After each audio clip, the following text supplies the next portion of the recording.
Hello students, welcome to सफल academy. बच्चों, आज जो ये वीडियो मैं आपके लिए लेकर आया हूँ ये क्लास 9th और क्लास 10th के लिए है, मतलब 9वीं और 10वीं दोनों कक्षाओं के लिए है।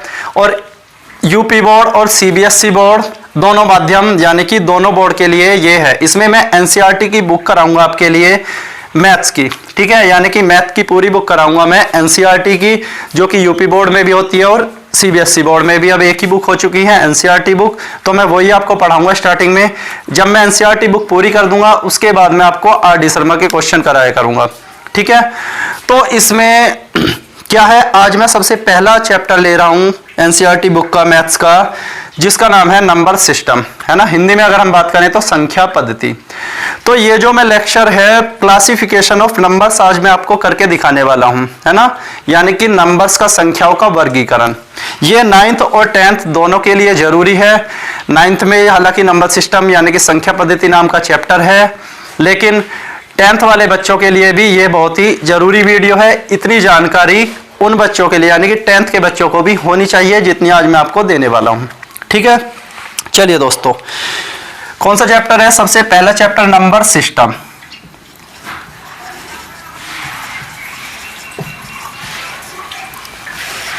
मैं क्या करूंगा, इंग्लिश में लिख दिया करूंगा और हिंदी में बोल दिया करूंगा, ठीक है। हिंदी में बोलूंगा और लिख इंग्लिश में दूंगा। यानी कि आज हम पढ़ेंगे नंबर सिस्टम, हिंदी में अगर बात करें तो संख्या पद्धति, ठीक है। दोस्तों, संख्या पद्धति वास्तव में है क्या, यानी कि ये क्या है, नंबर्स को रिप्रेजेंट करने का एक सिस्टम है। नंबर सिस्टम जो है नंबर्स को रिप्रेजेंट करने का एक सिस्टम है, यानी कि कैसे कैसे नंबर्स को रिप्रेजेंट किया जा सकता है। तो बहुत सारे सिस्टम होते हैं, जैसे बाइनरी सिस्टम होता है ना, आपने रोमन सिस्टम पढ़ा होगा। और ये जो हम पढ़ेंगे, ये सिस्टम पढ़ेंगे दोस्तों हम, हमारे सिलेबस में जो है 9th 10th में, वो है डेसिमल सिस्टम। तो नंबर सिस्टम में हम जो पढ़ेंगे, कौन सा सिस्टम पढ़ेंगे बच्चों? वो पढ़ेंगे डेसिमल सिस्टम।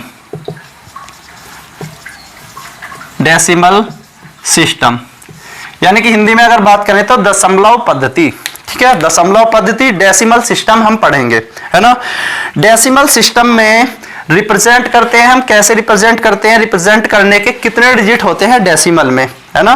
तो डेसिमल में अगर बच्चों हम बात करें तो 10 डिजिट्स होते हैं, यानी कि 10 अंक होते हैं डेसिमल को रिप्रेजेंट करने के लिए। कौन कौन से 10 डिजिट्स होते हैं वो,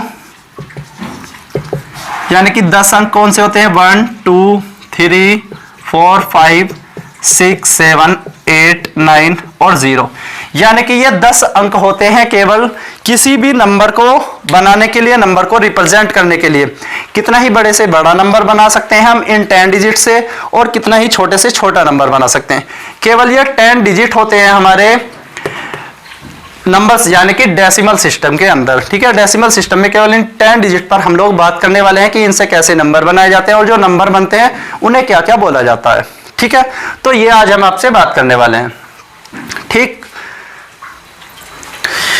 चलिए दोस्तों, आगे बढ़ते हैं थोड़ा सा। हमने क्या जाना, नंबर सिस्टम यानी कि संख्या पद्धति, और संख्या पद्धति में कौन सी पद्धति है हमारी? दशमलव पद्धति, डेसिमल सिस्टम, है ना। डेसिमल सिस्टम रिप्रेजेंट करने के 10 डिजिट होते हैं हमारे पास, यानी कि 10 अंक होते हैं, 1 2 3 4 5 6 7 8 9 और 0, ठीक है। इन 10 अंकों से हम किसी भी नंबर्स को रिप्रेजेंट करते हैं, कोई भी बड़े से बड़ा या छोटे से छोटा नंबर हम बनाते हैं, ठीक है। इन नंबर्स को अब हम क्या है, इन नंबर्स से जो, यानी कि इन डिजिट से जो नंबर बनाए जाते हैं, इन अंकों से जो भी नंबर हमारे बनते हैं, जो भी संख्या बनती है, उन संख्याओं को क्या क्या बोला जाता है वो मैं आपको वर्गीकरण करके दिखा रहा हूं, यानी कि कैटेगराइज कर रहा हूं, ठीक है। दोस्तों, अगर मैं नंबर्स की बात करूं तो इन्हें 2 भागों में हम बांट सकते हैं। शुरू में रियल नंबर, और दूसरा अगर मैं बात करूं तो इमेजिनरी नंबर, ठीक है। रियल नंबर को हिंदी में अगर बात करें तो वास्तविक संख्याएं, और इमेजिनरी नंबर को बात करें तो काल्पनिक संख्याएं, है ना। एक वास्तविक संख्याएं और ये काल्पनिक संख्याएं। दोस्तों, काल्पनिक संख्या क्या होती है? काल्पनिक संख्या वो होती है, यानी कि काल्पनिक से ही पता आपको चल रहा होगा, इमेजिनरी से ही, कि ये केवल जो कल्पना में हो, जो यानी कि वास्तविकता में, वास्तव में ना हो, है ना। जैसे अगर मैं कल्पना करने लगूं कि अगर मेरे काश मेरे पंख हो तो मैं उड़ जाऊं, है ना, तो ये क्या है, कि कल्पना है, केवल मेरे पंख नहीं हो सकते, है ना, तो ये कल्पना है। ऐसे ही ये इमेजिनरी भी जो होते हैं ये काल्पनिक होते हैं, यानी कि ऐसा वास्तव में नंबर्स कोई होता ही नहीं है ना। तो पहले मैं इसी के बारे में बात कर लेता हूं, ये कौन सा होता है दोस्तों, इमेजिनरी नंबर को। सबसे पहले तो मैं बात करूं, आई से रिप्रेजेंट करते हैं इमेजिनरी नंबर को, और आई का मतलब होता है iota, IOTA, iota. Imaginary number को आई से रिप्रेजेंट करते हैं और इसका मतलब होता है आयोटा। और कौन सा होता है इमेजिनरी नंबर, √-1, ठीक है। क्या होता है दोस्तों, √-1, ये होता है हमारा इमेजिनरी नंबर, वास्तव में होता ही नहीं है, ये केवल कल्पना में होता है ना। तो इमेजिनरी नंबर के बारे में केवल इतनी बात काफी है। अब बात करते हैं हम रियल नंबर के बारे में। रियल नंबर कौन कौन से होते हैं दोस्तों, रियल नंबर को भी मैं दो भागों में बांट रहा हूं। रियल नंबर को बांट रहा हूं मैं कितने भागों में दोस्तों, दो भागों में। सबसे पहले एक रेशनल नंबर, है ना, और दूसरा इर्रेशनल नंबर। रेशनल नंबर की अगर मैं हिंदी में बात करूं तो परिमेय संख्याएं, और इर्रेशनल नंबर अपरिमेय संख्याएं। परिमेय संख्याएं, अपरिमेय संख्याएं। वास्तविक संख्या को दो भागों में बांटा है मैंने, परिमेय संख्याएं और अपरिमेय संख्याएं। ठीक है, चलिए बच्चों, क्या देखा हमने, नंबर्स को हमने यानी कि बांटा दो भागों में, रियल नंबर, इमेजिनरी नंबर, है ना। इमेजिनरी नंबर मैंने बताया आई से रिप्रेजेंट करते हैं और आई का मतलब होता है आयोटा, ठीक है, और होता क्या है, √-1, ठीक है। और रियल नंबर के अंदर मैंने दो भागों में बांटा रियल नंबर को, परिमेय संख्याएं और अपरिमेय संख्याएं, मतलब कि रेशनल नंबर और इरेशनल नंबर, है ना। जो डिटेल में मैं डिस्कस करने वाला हूं रेशनल और इरेशनल नंबर को, परिमेय संख्या और अपरिमेय संख्याओं को, वो नेक्स्ट वीडियो में करूंगा। डिटेल में बिल्कुल बात करेंगे उस पर, बिल्कुल एक एक पहचान बताऊंगा, कैसे उन्हें पहचान सकते हैं कि ये रेशनल नंबर है या ये इरेशनल नंबर है, ठीक है। आज मैं क्या कर रहा हूं, आपको रेशनल नंबर के अंदर क्या क्या होते हैं वो मैं आपको बात कर रहा हूं। रेशनल नंबर यानी कि परिमेय संख्याएं। परिमेय संख्याएं के अंदर एक होती है हमारी क्या, इंटीजर्स। इंटीजर्स को हिंदी में कहते हैं क्या, पूर्णांक। इंटीजर्स मतलब पूर्णांक, है ना, यानी कि रेशनल नंबर का ही एक पार्ट होता है इंटीजर।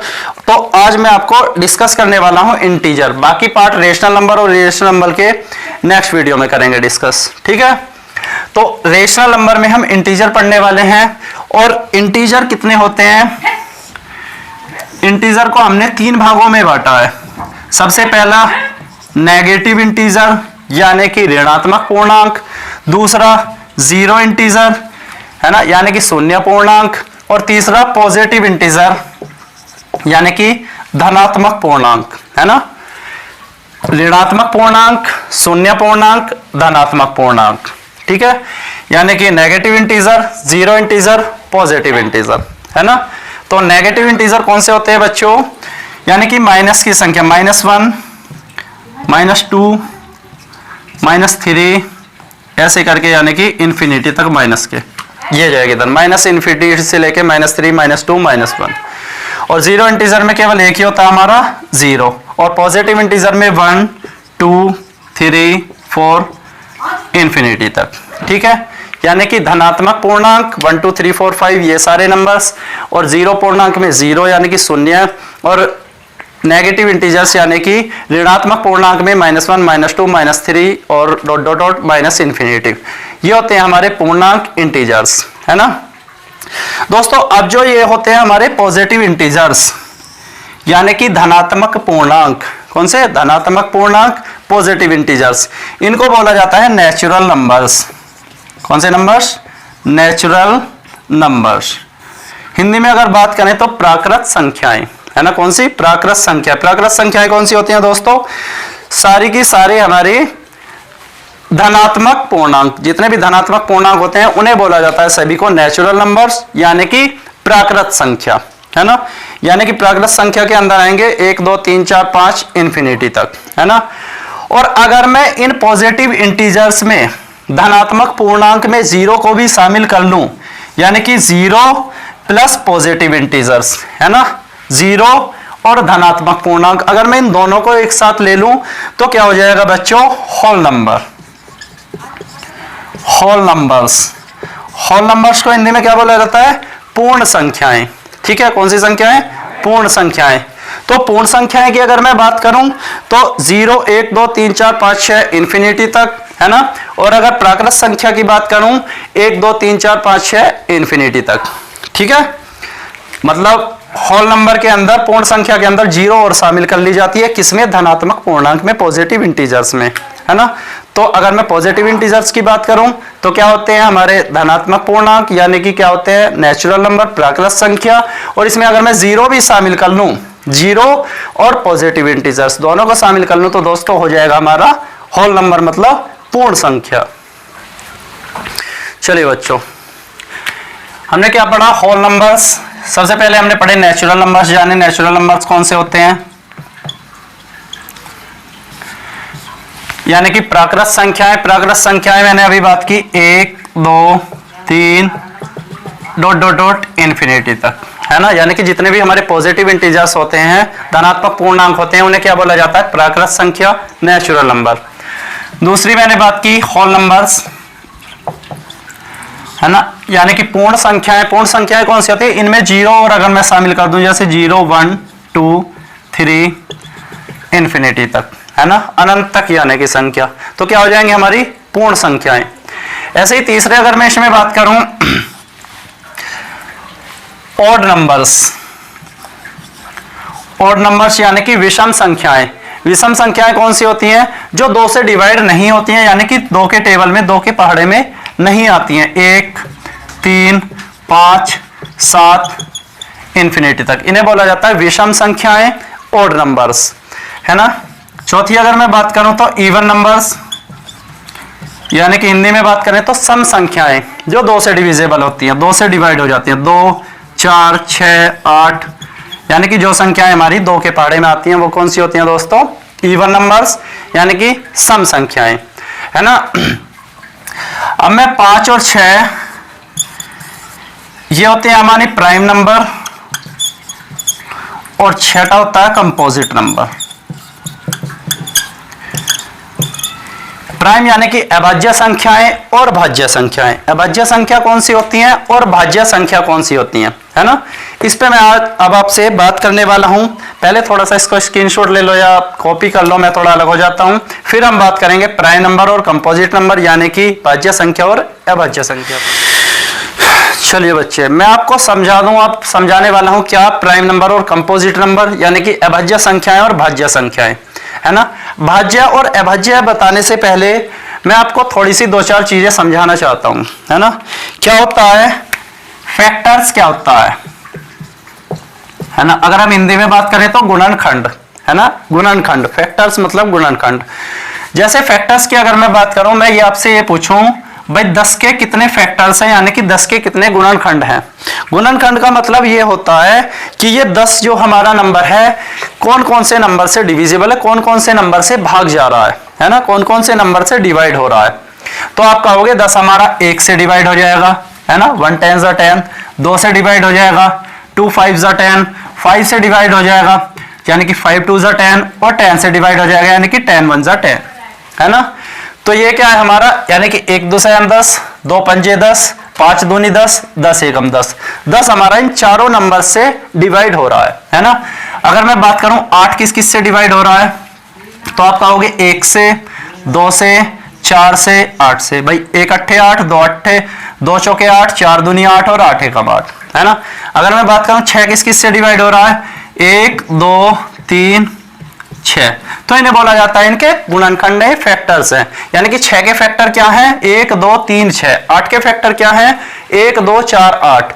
10 के फैक्टर्स क्या हैं, 1 2 5 10, है ना। अगर मैं बात करूं 2 के फैक्टर क्या हैं, तो 1 और 2, है ना। अगर मैं बात करूं 1 का फैक्टर क्या है, तो 1 का फैक्टर आप कहोगे केवल 1 है ना, 1 का फैक्टर है केवल 1। 3 के फैक्टर क्या है, 3 के फैक्टर है केवल 1 और 3, क्योंकि 1 और 3 से डिवाइड हो रहा है, 3 और किसी से नहीं कट रहा, है ना। 4 का 1 2 4, है ना। तो इन्हें कहा जाता है इनके फैक्टर्स, यानी कि जिस जिस संख्या से वो संख्या कटती है वो बोला जाता है उनके गुणनखंड है, उनके फैक्टर्स हैं, है ना। तो 10 के कितने गुणनखंड हुए? 4। 8 के कितने गुणनखंड हुए? 4। 6 के कितने हैं? 4। 2 के कितने गुणनखंड हैं? केवल 2। 1 के कितने हैं? केवल 1। 3 के कितने गुणनखंड हैं? 2। 4 के कितने गुणनखंड हैं? 3, है ना। तो अब आते हैं हम अपने टॉपिक पर, अपने पॉइंट पर, क्या? प्राइम नंबर और कंपोजिट नंबर्स, है ना। प्राइम नंबर्स और दूसरा बात की थी हमने कौन सी? Composite numbers. इन्हें बोला जाता है, प्राइम नंबर्स को बोलते हैं अभाज्य संख्याएं और कंपोजिट नंबर को बोलते हैं भाज्य संख्याएं, ठीक है। प्राइम नंबर यानी कि अभाज्य संख्याएं, कंपोजिट नंबर मतलब भाज्य संख्याएं। तो अभाज्य संख्याएं कौन सी होती हैं? तो अभाज्य संख्याओं को अब मैं आपको समझा दूं। फैक्टर्स हमने जान लिए क्या होते हैं, यानी कि गुणनखंड क्या होते हैं। तो अब क्या है, प्राइम नंबर्स यानी कि अभाज्य संख्या वो संख्या होती है जिसके केवल और केवल 2 फैक्टर्स होते हैं, केवल और केवल 2 गुणनखंड, ना 2 से कम होने चाहिए और ना 2 से ज्यादा होने चाहिए। जिसके केवल और केवल 2 गुणनखंड हो उसे क्या कहेंगे दोस्तों? उसे कहेंगे प्राइम नंबर यानी कि अभाज्य संख्या, है ना। और कंपोजिट नंबर किसे कहेंगे, यानी कि भाज्य संख्या किसे कहेंगे? जिसके 2 से ज्यादा यानी कि मोर देन टू फैक्टर्स, यानी कि जिसके 2 से अधिक गुणनखंड हो, जिसके 2 से अधिक गुणनखंड हो उसे क्या कहेंगे बच्चों? उसे कहेंगे कंपोजिट नंबर यानी कि भाज्य संख्या, है ना। अब देखो इसमें से देख देख के बताना कौन सा भाज्य है कौन सा अभाज्य है, यानी कि कौन सा कंपोजिट है कौन सा प्राइम है। तो 10 क्या है? 10 के कितने फैक्टर्स हैं? 10 के हैं 4 फैक्टर, यानी कि 2 से ज्यादा है। 2 से ज्यादा है तो कितने होंगे? अच्छा, 2 से ज्यादा फैक्टर है। अगर 2 से ज्यादा फैक्टर होंगे तो मैंने क्या बताया? कंपोजिट नंबर है, यानी कि वो भाज्य संख्या है। तो 10 क्या है? भाज्य संख्या के आगे मैं C लिखूंगा कंपोजिट, और अभाज्य संख्या के आगे P लिख दूंगा प्राइम। तो 10 क्या है? 10 है दोस्तों C, है ना, कंपोजिट नंबर। 8 क्या है? 8 भी क्या है? 2 से ज्यादा फैक्टर है 8 के भी, तो ये भी क्या है? Composite number. 6 के भी 2 से ज्यादा फैक्टर है तो ये भी क्या है? कंपोजिट नंबर, है ना, यानी कि भाज्य संख्या। 2 क्या है? 2 के कितने फैक्टर हैं? केवल 2 फैक्टर हैं, तो केवल 2 फैक्टर है मतलब प्राइम नंबर है, अभाज्य संख्या। तो ये है प्राइम नंबर अभाज्य संख्या। 2 क्या है? अभाज्य संख्या। 3 क्या है? 3 के केवल 2 फैक्टर हैं, तो 3 भी हमारा क्या है? प्राइम नंबर यानी कि अभाज्य संख्या। 4 क्या है? 4 के 2 से ज्यादा फैक्टर है ना, तो कौन सा है? कंपोजिट नंबर यानी कि भाज्य संख्या, है ना। समझ पाए कि भाज्य संख्या और अभाज्य संख्या क्या होती है। अब दोस्तों मैं आपको यह बता दूं, हमारा 1 बच गया, है ना। 1 के कितने फैक्टर है? 1 का केवल 1 फैक्टर है, 1 का केवल 1 गुणनखंड है। तो हमारे प्राइम नंबर कौन से होते हैं? यानी कि अभाज्य संख्या जिसके 2 फैक्टर हो, 2 गुणनखंड हो। क्या 1 के 2 गुणनखंड है? नहीं है, तो 1 हमारा प्राइम नंबर नहीं है, यानी कि अभाज्य संख्या नहीं है। दूसरी चीज, क्या 2 से ज्यादा फैक्टर है इसके? 1 के 2 से ज्यादा फैक्टर भी नहीं है, 2 से ज्यादा गुणनखंड भी नहीं है, तो 1 हमारा क्या नहीं है? 1 हमारा कंपोजिट नंबर भी नहीं है, भाज्य संख्या भी नहीं है। तो 1 क्या होता है दोस्तों? 1 के बारे में अगर हम बात करें तो इसे लिखेंगे ना तो अभाज्य संख्या है और न ही भाज्य संख्या है ना। यानी कि मैं लिख देता हूं नीदर प्राइम नॉर कंपोजिट, यानी कि 1 हमारी ना तो भाज्य है और ना ही अभाज्य है ना। यहां से एक और क्वेश्चन बनता है कि सबसे छोटी अभाज्य संख्या बताओ कौन सी होती है। तो सबसे छोटी अभाज्य संख्या बच्चों कौन सी होती है? 2 हमारी सबसे छोटी अभाज्य संख्या होती है ना। 1 नहीं होती है, क्यों? क्योंकि 1 ना भाज्य है ना अभाज्य है। क्यों? क्योंकि इसके 2 से कम फैक्टर है, 1 फैक्टर है, तो 1 फैक्टर ना तो भाज्य में होता है ना अभाज्य में होता है ना। एक क्वेश्चन और भी बन जाता है यहां से कि ऐसी कोई संख्या बताओ, ऐसा कोई नंबर बताओ जो सम भी हो यानी कि इवन नंबर भी हो और हमारा प्राइम नंबर भी हो, अभाज्य भी हो, यानी कि सम अभाज्य है ना, सम अभाज्य। इवन प्राइम नंबर कौन सा होता है? तो ऐसा एकमात्र नंबर है 2, है ना। 2 हमारा इवन नंबर भी है, सम संख्या भी है और प्राइम नंबर भी है, अभाज्य संख्या भी है ना। 2 के अलावा ऐसी कोई सम संख्या नहीं है जो हमारी अभाज्य भी हो। 2 एकमात्र ऐसा नंबर है जो सम भी है और अभाज्य भी है, यानी कि इवन भी है और प्राइम भी है ना। तो ये होते हैं दोस्तों हमारे कौन से, प्राइम नंबर और कंपोजिट नंबर, भाज्य संख्या और अभाज्य संख्या। चलिए बच्चों, मैं आशा करता हूँ जो भी आज मैंने पढ़ाया आपको सभी अच्छे से समझ में आया होगा, है ना, अच्छा लगा होगा। अगर आपको वीडियो अच्छा लगा तो आप वीडियो को लाइक शेयर करिए ज़्यादा से ज़्यादा और चैनल को सब्सक्राइब कीजिए, है ना। दोस्तों क्या है, जैसा कि आप सब लोग जानते हैं कि देश में क्या पूरी दुनिया में एक कोरोना वायरस फैला हुआ है। कोरोना वायरस ने पूरी दुनिया को, यानी कि पूरी दुनिया में इसके चलते हाहाकार मचा हुआ है ना। तो इसलिए स्कूल वगैरह सब कुछ बंद है। इसीलिए मैंने निश्चय किया है कि मैं पूरा कोर्स 9th और 10th का मैथ्स का ऑनलाइन आपको पढ़ाने वाला हूँ, है ना। और आप 2-3 वीडियो देखने के बाद खुद परख जाएंगे, खुद जांच लेंगे कि चीज़ें अच्छे से समझ में आ रही हैं या नहीं आ रही हैं, सारी चीज़ें पढ़ाई जा रही हैं या आधी अधूरी चीज़ें पढ़ाई जा रही हैं, है ना। 2-3 वीडियो देखिए, उसके बाद आपको अगर अच्छे से समझ में आए तभी चैनल को सब्सक्राइब कीजिए और वीडियो को लाइक और शेयर तभी कीजिए, वरना चैनल को सब्सक्राइब बिल्कुल मत करना, ठीक है। चलिए दोस्तों, मैं आशा करता हूँ कि जो मैंने आज समझाया सब कुछ आपको अच्छे से समझ में आया। अगर कुछ भी बात आपको समझ में ना आई हो, एक भी बात इसमें जो मैंने आज पढ़ाई है, बिल्कुल उसको कमेंट कीजिए। मैं नेक्स्ट वीडियो में आपको बिल्कुल अच्छी तरह से समझाने की कोशिश करूंगा। वैसे तो मुझे लगता नहीं है कोई भी चीज़ ना समझ आई हो, अच्छे से समझाई है ना। और नेक्स्ट वीडियो में मैं आपको पढ़ाऊँगा रेशनल नंबर और इरेशनल नंबर, यानी कि परिमेय संख्याएँ और अपरिमेय संख्याएँ, है ना। चलो दोस्तों, मिलते हैं नेक्स्ट वीडियो में। आज के लिए बाय बाय, टेक केयर।